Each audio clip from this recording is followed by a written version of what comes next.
আসসালামু আলাইকুম প্রিয় শিক্ষার্থী বন্ধুরা, এবছর যারা এসএসসি পরীক্ষা দিবা প্রিয় শিক্ষার্থী বন্ধুরা, ধারাবাহিক সাজেশন আজকে হচ্ছে তোমাদের বাংলা প্রথম পত্র অবাগীর স্বর্গ।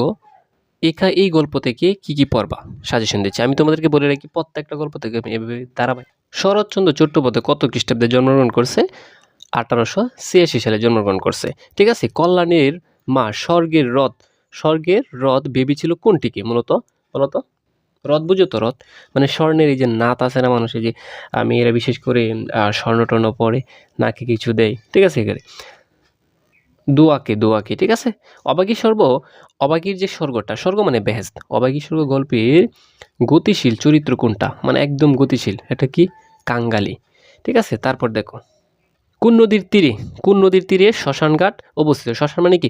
যেখানে মানুষকে পোড়া হয় এটাকে বলা হয় শ্মশান। কোন নদীর তীরে? গরুর। ঠিক আছে। তারপর দেখো, এই যে